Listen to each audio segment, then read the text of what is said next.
Erev Tov, Be'ezrat Hashem Yitbarach, en ce mercredi soir, 28 mai, et déjà bête du mois de Sivan. Ce shiur est offert par la Tzadika, Hashem Yevarech Ota, Bakol Mikol Kol, Michel Nakash. D'abord et avant tout, pour lequel on souhaite une grande refoua shlema, refoua tenefesh, refoua tagouf, achlama meira ou briyut etana, et que Dieu la bénisse sur tous ses chemins.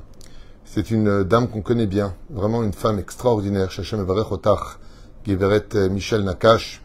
Et ce shiur est justement dédié ce soir pour la Askara et l'âme de sa sœur pour les 11 mois, Ginette Shoshana Bat Mesaouda. Aléa Shalom. Ruach Hashem tenachena began Eden Elyon, bechol hashavot imah, bichlal arachamim vaselichot vechen yeratzon venomar amen. Un mot sur cette dame qu'on a eu le mérite de connaître, pour lequel j'étais présent pour l'enterrement. C'est une dame qui a vécu dans l'ombre de la société, mais qui a fait énormément de bien, sans que personne ne le sache, qui a aimé la Torah, qui a aimé la terre d'Israël, qui a aimé le peuple d'Israël, mais qui a aussi beaucoup souffert d'une trop longue solitude, que son souvenir soit béni, et je suis fier et heureux de faire ce soir, pour elle, Be'ezrat Hashem, ce shiur très particulier, très sensible, justement par rapport au sujet que nous allons développer, le din de Tinokot chez Nishbou. Donc juste avant de commencer le shiur, on fera Be'ezrat Hashem le Kaddish, la Askara, la prière Be'ezrat Hashem pour Ginette Shoshana Bat Mesaouda, Tzadika Yekara. Elle demande aussi une grande refoua shlema, bien sûr, et longue vie pour Michel Nakash, à qui, sans le demander, Vadaï Sheken. On rajoutera avec sa permission l'âme de la maman de Deborah Ross, l'élévation l'âme de André Pierrette, Tzipora Bat Sarah Rose, Aléa Shalom Ruach Hashem, Tenachena Began Eden Elyon. On aura une pensée pour Kol Mete Israël, pour tous nos otages, Kol Am Israël, tous nos chayalim, Kol Echad Vachat Mikem. Que Dieu vous bénisse sur tous vos chemins par le mérite Be'ezrat Hashem de la Torah, Gdosha Va'Teora, que nous allons recevoir le Vav du mois de Sivan. Alors, je vous disais que nous allons parler d'un sujet très compliqué. Nécessité de développer aujourd'hui, même si beaucoup des plus grandes tzadikim de cette génération ont plutôt préféré éviter le dialogue sur ce point si sensible qu'on appelle Tinokot chez Nishbou. Alors, je voudrais expliquer de quoi est-ce qu'on parle et pourquoi c'est si important d'en parler une fois pour toutes. Encore tout à l'heure, on m'a appelé pour me poser une question. Shalom Rav Twitou, comment allez-vous? Voilà, j'ai un oncle qui est décédé. Il a été marié toute sa vie à une non-juive. Il ne mangeait pas cachère. Je pense qu'il faisait peut-être kippour. Et il a demandé dans son testament d'être incinéré. Ce qui pour nous les juifs est strictement interdit. Car comme vous le savez, les personnes qui décèdent ressentent absolument tout ce qu'on fait vis-à-vis du corps. C'est pour cela que la Chevra Kadisha, quand on enterre le corps, on demande pardon. Peut-être qu'on a maltraité le corps, peut-être qu'on l'a mal posé, peut-être que... Il est très important de comprendre que chez nous les Juifs, le cimetière s'appelle la maison des vivants. Et c'est pour cela que quand on a des très graves problèmes et que la médecine, que la séance ou que les banques ne veulent plus nous aider, on va chez les tzadikim, qui pourtant sont sous terre. Mais ils ne sont qu'au niveau du corps sous terre. On sait que l'âme est éternelle.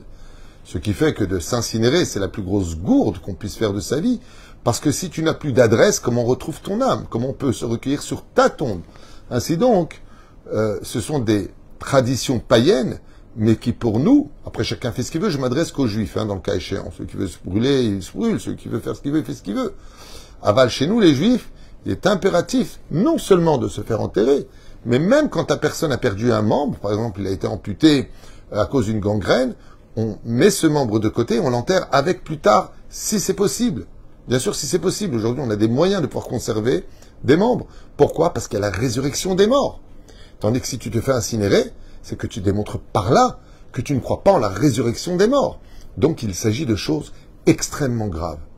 Alors, les questions qui m'ont été posées, c'est, petit 1, est-ce que dans ce cas-là, on a le droit de s'opposer? Mais c'est sa volonté? Oui. C'est sa volonté parce qu'il ne savait pas. Alors, est-ce qu'on peut le sauver?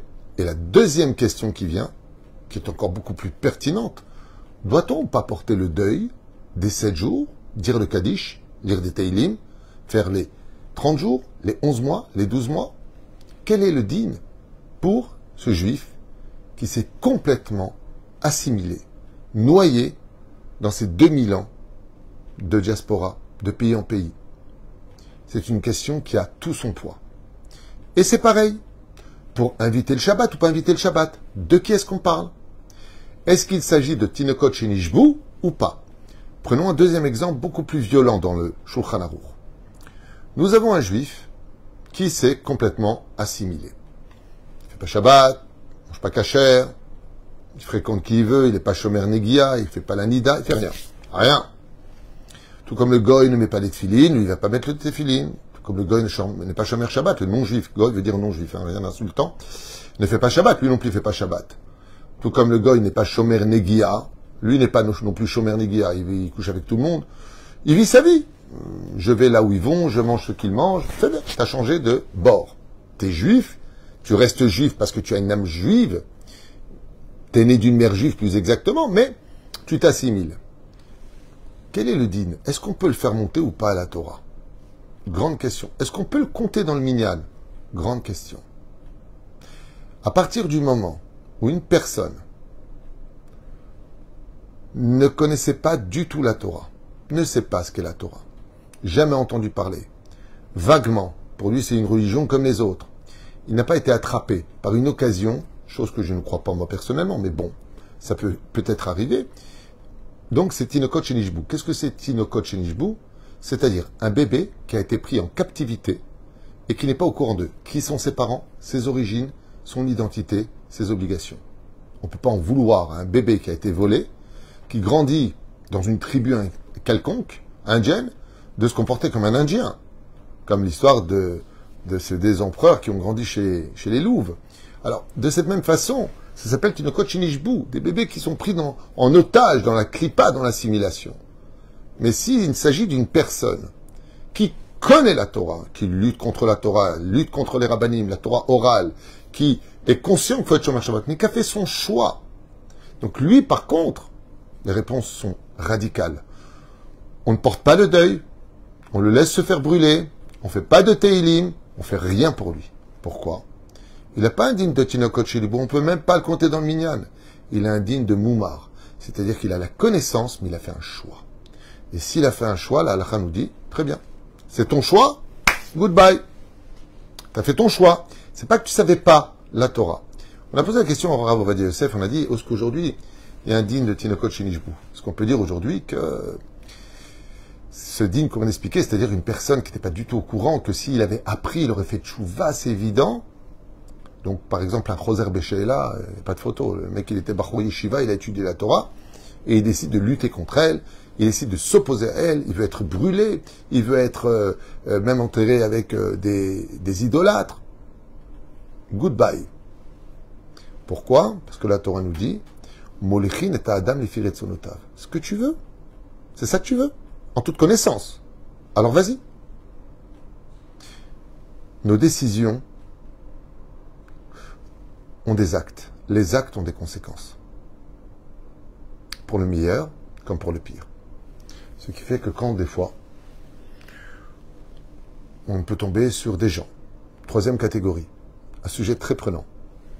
Ils savent ce qu'est la Torah. Ils ont même grandi dans la Torah. Ouah, intéressant. Donc eux, ils ont connu Shabbat, la Kashrut, la Nida, les bougies de Shabbat, les fêtes, Pessah, Shavuot, Sukkot. Seulement, ils ont un père extrêmement violent. Ou pire encore, ils ont subi des attouchements sexuels, violés, par un oncle, dit religieux, par un père qui, au nom de la Torah, était un tyran. Quand tu grandis, tu as l'effet psychologique. Je veux être tout sauf ça.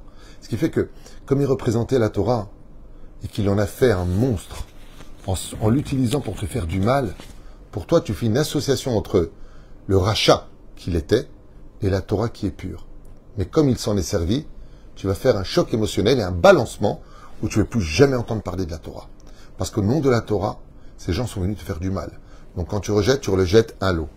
Dans ce cas-là, si la personne, à la fin de sa vie, elle demande à être incinérée, par exemple, ou elle demande à ce qu'on ne porte pas le deuil pour elle, ou toutes sortes de choses, on l'écoute pas. On l'enterre, on lui fait le kaddish. Pourquoi? Parce que cette personne a été victime. Victime pour des problèmes psychologiques, pour des problèmes qu'on lui a imposés, parce qu'on l'a trompé dans le judaïsme. On lui a enseigné une fausse Torah. On s'est servi de la Torah pour utiliser sa faiblesse. Dans ce cas-là, la Torah nous dit, cette personne est une pauvre personne. Il ne faut pas la juger du mauvais côté. Elle a un choc émotionnel. Elle a eu des abus, elle a eu ceci, elle a eu cela. Elle a été battue, elle a été mise dans ce gajibi, elle a toujours été un ilodéa. Il peut y avoir tellement de raisons à cela sur le domaine social et familial que ça prendrait des heures. Mais on comprend moins l'idée. Ce qui fait qu'on a vu 3 catégories de juifs dans le cas actuel. Un, celui, alors lui qui est complètement Auguste Pignard Nameut-Beuvron, c'est un juif qui a vécu en pleine campagne, qu'avec des non-juifs. Pour lui, il ne sait même pas ce que c'est le judaïsme. Et lui, on le récupère, c'est un de chez nous, c'est un juif. Qu'est-ce qu'on fait? Est-ce qu'on fait le deuil? On fait pas le deuil? On fait des teilim, on fait la askara, on fait la hashkava. On peut tout faire? Oui. Pourquoi? Tino Kotchenishbu. Lui, c'est sûr qu'il n'était même pas au courant de rien. Lui, il dit, ouais, lui, il dit, ouais, il dit, U. Il suit un mouvement de mode, il est complètement assimilé, abruti par un manque je dirais, de connaissances. Donc, il est victime quelque part. Deuxième cas, le choix. Oui, je connais très bien la Torah, j'ai parlé avec des rabbinim, je sais ce qu'est Shabbat, non, j'ai fait un choix. Ah. Là, c'est pas bon. Tu veux aller au Gehinam? Va. Est-ce qu'on a le droit de? Non. Troisième cas, oui, je sais ce qu'est la Torah. Oui, je sais ce que sont les mitzvot. Mais moi, il ne faut pas m'en parler. Pourquoi? Pas parce que je suis mauvais, pas parce que je suis rachat, pas parce que je veux lutter contre Dieu, mais parce que l'ustensile qui est mon cœur est tellement troué, tellement fissuré de douleurs, d'épreuves, de cicatrices, d'injustices que j'ai subies au nom de cette Torah, que j'en ai le dégoût. Alors peut-être ça va me passer, peut-être ça va pas me passer, mais c'est des blessures qui m'empêchent de la vivre. Alors ces blessures se soigneront avec des réponses quand il partira à 120 ans. Et dans le ciel, il guérira parce que Dieu lui dira pourquoi, malgré tout.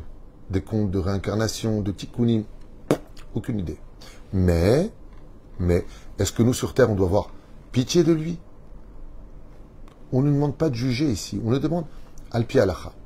Voici ce que je vais développer donc avec vous, comme vous l'avez bien compris, un sujet très d'actualité, très intéressant. Donc, comme je vous l'ai dit, vis-à-vis du minyan, si la personne, par exemple, est un renégat de la Torah, ce qu'on appelle Yehudi Moumar, donc l'amiret dato, il refuse de faire teshuva, ni on le fait monter au Sefer Torah, il ne compte même pas dans le minyan, et pourtant il est juif. Oui, mais il a fait un choix. Il a fait le choix d'un chemin qui l'éloigne du droit qui lui est incombé. Ça me rappelle un petit peu, et je sais que je fâchais du monde en disant ça, mais j'y peux rien, je suis ce que je suis. Je ne travaille pas pour moi et je ne tiens pas à blesser qui que ce soit. Mais ça me fâche un petit peu malgré tout.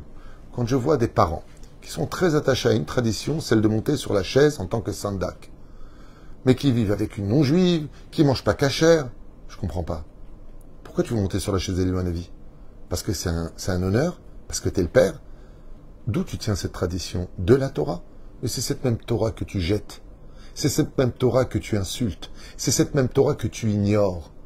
Pourquoi tu veux monter et transmettre à cet enfant tes vertus qui ont été tortuées par un chemin qui n'était pas celui de la Torah? Personne ne te juge. Et pourquoi tu juges quand on te dit l'omatim? Est-ce que quelqu'un prendrait la place d'un médecin s'il n'est pas médecin? Pour monter en tant que sandak, il faut avoir au moins un comportement de juif. C'est pour cela que je suis toujours déphasé quand j'entends, je sais pas, moi je serais un père, je suis pas shomer mitzvot, je suis pas shomer Shabbat, il y a la chaise d'Eliou Hanavi, il faut monter. Je dis non, je veux pas, moi je suis encore assez loin de ça, j'aurais honte. Vous comprenez ce que je veux dire? Je suis pas médecin, je sais pas, appeler un infirmier. Je veux pas prendre un rôle qui n'est pas le mien. Parce que pour monter sur la chaise d'Eliou Hanavi, par exemple, faut être sadique. L'enfant prend l'héritage. Mais c'est des guerres mondiales. Va dire non à ton père. Oh Rahmat Baba, tu me vois plus, tu m'enterres vivant et tu es déshérité.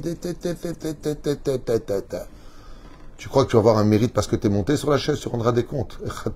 C'est comme, je vous donne juste un exemple que j'ai tellement l'habitude de donner. C'est comme un homme qui embrasse sa maîtresse devant sa propre femme et qui lui dit de loin, avec la maîtresse dans ses bras, toi je t'aime. T'as dit à Trétsigné, est-ce qu'une femme accepterait ça? Une épouse normale accepterait une telle chose? Non. Si vous voulez dire, ce cours est un peu dur. Pour en revenir au Tinokot chez Nishbu. C'est le titre. Le Yanouka, qui est un, je pense, des rabbanim les plus recommandés aujourd'hui. Une énorme humilité qui englobe toutes les Torotes. Il a écrit devant moi une réponse à ça. Je ne l'ai pas lu, mais j'aimerais la lire avec vous pour ce cours. Shinishal Rabbeinu, quand on a posé la question au Yanouka, cet homme rempli de chesed et d'amour incontesté pour chaque juif, voilà ce qu'il dit.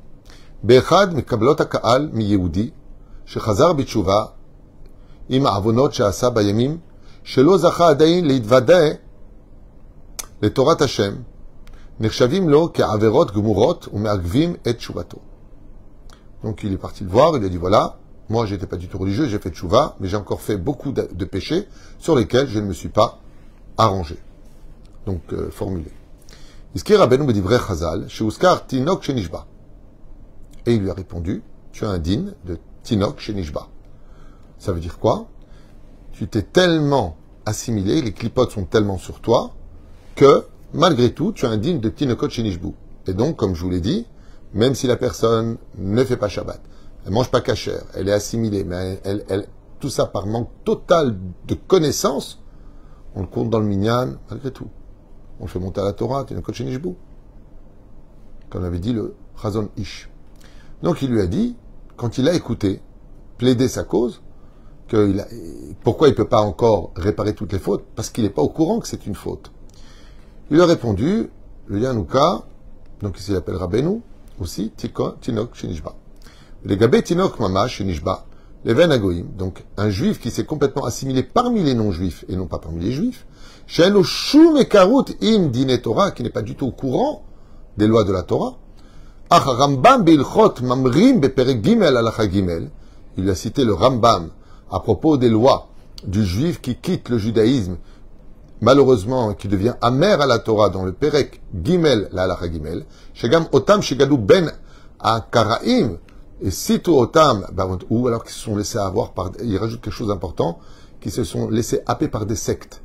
Donc ils se sont laissés convaincre par des sectes, et ils ont été pris avec eux. Il dit, tous ces gens-là, si tu récupères ces juifs, qui sont dans des sectes, qui ont été, tu sais, un peu fragiles. Donc, ils ont été pris avec eux. Ils ont un digne de Tinokot Shenishbu. Maran Abet Yosef, Beyore de Abesiman Kuf Nun Tet, donc dans le Shulchan Aruch, chez les Darab Assur, l'Alvatam Beribit. Alors, vous savez qu'on n'a pas le droit de prêter de l'argent à un autre juif avec intérêt. Sauf si on a un intérêt risqué, mais de façon, on demande 100 shekels, tu veux les prêter, tu fais un je te prête aujourd'hui 100 shekels, quand est-ce que tu me les rends? Tu fais signer. C'est comme ça qu'il faut faire quand on prête de l'argent. Il faut faire signer des témoins, même deux si possible, ou alors signature de celui qui s'emprunte, avec la date de retour, même l'heure s'il le faut. Zahalacha. Mais si c'est un non-juif, j'ai le droit de prêter avec intérêt. J'ai le droit. Donc, résultat, Afilou Tsarich, les filles à Torah, est-ce que dans ce cas-là, lui, je peux lui prêter ou sans intérêt? C'est-à-dire, il a un digne de quoi? De juif ou non-juif? Réponse. Omer, dans le Bet Yosef, on lui prête Assur la Alvotan Beribit. On n'a pas le droit de prêter avec intérêt. Donc il a dit d'une certaine façon, Tinokot Shenishbu. Et là, comme Shikatu ben Mukei Yosef et Baba Mitzad Bedaf même Bet Amud Bet, chez Moutar la Alvotan Beribit. Alors que la Gemara, elle te dit, s'il a choisi une autre religion et se comporte comme un non-juif, dans ce cas-là, tu pourrais même lui prêter de l'argent avec un ribit, parce que c'est un juif moumar. Les Da'ato em enam nechshavim ki Tinokot Shenishbu, car pour eux, ce n'est pas un digne de Tinokot Shenishbu. Il avait qu'à faire attention, la Torah est une mise en garde, nul n'est censé ignorer la loi, et donc, même si tu t'es assimilé, tu aurais quand même pu, tôt ou tard, te réveiller. Le Chazon Ish, Zecher Tzadik Edosh Shimcha, Beyore Dea Besiman Bet Ot Kafret, Katav Shedinam Shel Chilonim Bezmanenu, Heu ki Tinokot Shenishbu, les Dat Rambam. Et donc, à l'époque du Chazon Ish, et là je dis vraiment à l'époque, pourquoi? Parce qu'à l'époque du Chazon Ish, il n'y avait pas les réseaux sociaux, il n'y avait pas Internet, il n'y avait pas toute cette Torah qu'on voit aujourd'hui. Il n'y avait pas autant de Bate Midrashot, autant de Bate Knesiot. Aujourd'hui, il y en a tous les coins de rue grâce à Dieu. Il y a tellement de rabbinim, tellement d'intervenants, et ceux de toutes les tendances. Ce qui fait que même s'il ne te plaît pas, t'as l'autre. S'il ne te plaît pas, t'as l'autre. Ce qui fait que ce soit Lubavitch, Breslev, Rav Kook, Rav Ovadia, Rav Shteman, Rav Kanevski, Michel Otirtse, tu es servi. Le Chazon Ish, qui était posé qu'à dire du monde Ashkenaz, entre autres, d'une lumière intense, a dit après les 2000 ans de situation, quand ils sont revenus de la Shoah, il a dit, il faut savoir une chose. Tous les Juifs qui ne sont pas religieux, ils ont un digne Tinokot Shenishbu, et on doit les rapprocher, comme si qu'ils étaient donc prisonniers. Donc, on les fait monter à la Torah, on les respecte, on fait les ténim pour eux, on porte le deuil pour eux, mais ils n'étaient pas chômeurs, ils étaient... Il dit non, Tinokot Shenishbu. Le problème, c'est que beaucoup plus tard, on a posé la question au Rav Ovadia Yosef, et il a dit, les temps, ils ont changé. À l'époque du Chazon Ish, oui, j'étais d'accord, mais aujourd'hui, la diffusion de Torah, elle est partout. Le Rav lui-même se déplaçait en hélicoptère pour aller de Rishon LeZion à Jérusalem faire des cours, et partait à Eilat et revenait en hélicoptère. Truc de malade, chose qu'il n'y avait pas avant. La reine, il dit, le Chazon Ish, que jusqu'à son époque, tous les Juifs étaient dans un digne d'assimilation parce qu'on ne savait pas, et c'est la vérité. Moi, je me souviens quand j'ai fait Tchouva en France, j'ai tout découvert, j'étais au courant de rien. Ça, on ne savait pas. Pas parce qu'on était méchants, parce qu'on ignorait tout ça. On était happés par une super époque de musique, de films, d'ambiance, de mode. On n'avait pas la tête à ça. Vous savez qu'on va faire la Brit Mila, la Bar Mitzvah. On était les traditionnalistes des années 70-80. Mais grâce à Dieu, aujourd'hui, on étudie tous la Torah. On sait ce que c'est le Talmud, qu'est-ce que c'est le Shulchan Aruch, qu'est-ce que c'est la paracha de la semaine. Aujourd'hui, on ne peut pas dire qu'on ne connaît pas. À l'époque, il n'y avait pas d'école juive autant qu'aujourd'hui. Il y en avait certainement. Mais aujourd'hui, il y en a partout. Dans toutes les villes ou adjacentes, tu peux trouver une école juive. On va apprendre l'hébreu, les lettres hébraïques. On ne connaissait pas l'hébraïque. L'hébreu, on ne connaissait pas. La reine, Achama Rabbeinu, chez Zaya Davka Bezmano, chez la Chazon Ish. Voilà, j'avais pas lu, il dit exactement pareil. Il dit tout ça, oui, le Chazon Ish, il a dit que non. Ils ont tous un digne de Tinokot Shenishbu, mais c'était en son temps. Aval Bazman, chez la Shesh, Hashifa Gdola Me'od Dat, mais comme aujourd'hui la Torah est publiée partout, même les non-juifs écoutent la Torah, Hein Derech Hamida, Hein Beshurei Torah. Aujourd'hui, comment tu peux dire que tu n'es pas au courant que la Torah est vraie? La Chen Chilonim Bezmanenu, Enam Nershavim Mamash Ki Tinokot Shenishbu. Waouh, quelle réponse! Qui tombe avec un point d'exclamation du Yanouka.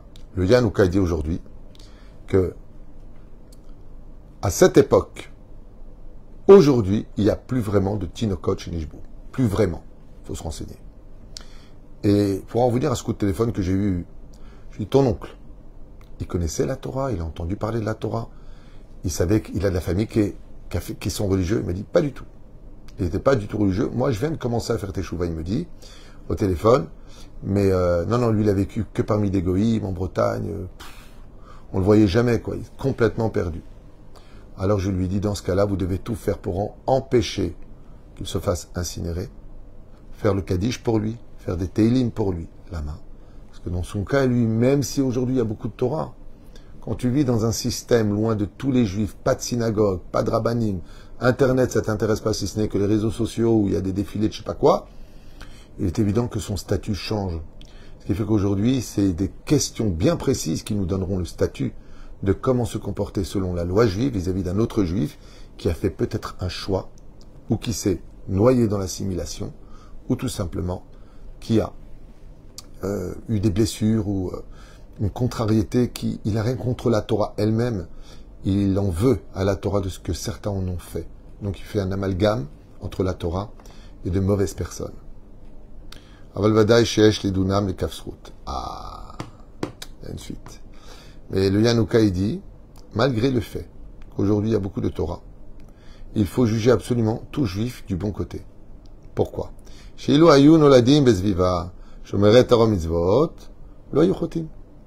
Quelle réponse magnifique. C'était ce que j'allais vous dire, mais comme j'ai devancé tout ce qu'il a dit, que grâce à Dieu, je suis venu sans le lire, je vous l'affirme, sur ce qu'il dit. Il dit oui, mais il y a un din supplémentaire. Écoutez ce ridouche du Yanouka. Il dit oui, mais où est-ce qu'il a grandi? Ok, il sait que la Torah est vraie, il sait que il faut être shomer Shabbat, il faut manger kasher, tout ça, il sait. Ok. Mais où est-ce qu'il a grandi? Quand tu fais rentrer un enfant dans une parfumerie, il ressort sans parfum.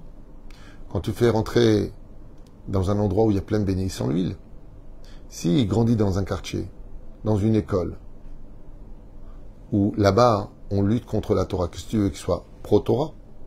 Ce qu'on lui met dans la tête, c'est ce qui va rentrer. Quand on lui dit que les Haredim, c'est des parasites, lui, il sort et dit, voilà un parasite. C'est ce qu'on m'a dit à l'école. Donc le Yanouka, il dit, même ceux qui auraient pu entendre parler de la Torah, qui savent qu'il y a de la Torah, ils voient les informations, ils voient les shiurim, il voit qu'on parle des religieux, il entend des manifestations de Shabbat, il entend. Pourquoi il ne s'y intéresse pas? Parce que on l'a formaté à haïr la Torah. Il dit, c'est pour ça que même ces gens-là, on doit les juger du kafsrout, et au lieu de les insulter, il faut prier pour qu'ils fassent teshuva, et les aider à faire teshuva. Et à ce gilouï da'at, al-kol hachaim. Et le Yanouka, il dit, combien de gens on a rapproché, qui étaient tellement assimilés, tellement perdus, et quand ils ont découvert une Torah qui leur parlait, d'un coup, tiens, la Torah, c'est pas que des livres, c'est aussi des actes, c'est aussi de la bonté, c'est aussi quelque chose qui va au-delà de la connaissance religieuse, mais qui est capable de répondre à bien des questions. Comme quelqu'un m'a posé la question hier, est-ce que les dinosaures, ça existait vraiment? Oui, la Torah dit que ça existe. C'est pas des bêtises. C'est marqué. Et encore, les dinosaures, ils sont petits. Le Réhem faisait 16 km de haut. Très haut. Okay? Plus haut que la tour Eiffel. Beaucoup plus haut. Plus haut que la tour à Dubaï. Beaucoup plus haut. Il y a une marque là-dessus. Les animaux étaient énormes. Et le déluge va créer l'histoire. Selon la Torah, avant le déluge, c'est la préhistoire. Et comme tout a été enfoui sous les eaux bouillantes à 7000 degrés, cela va créer des fossiles.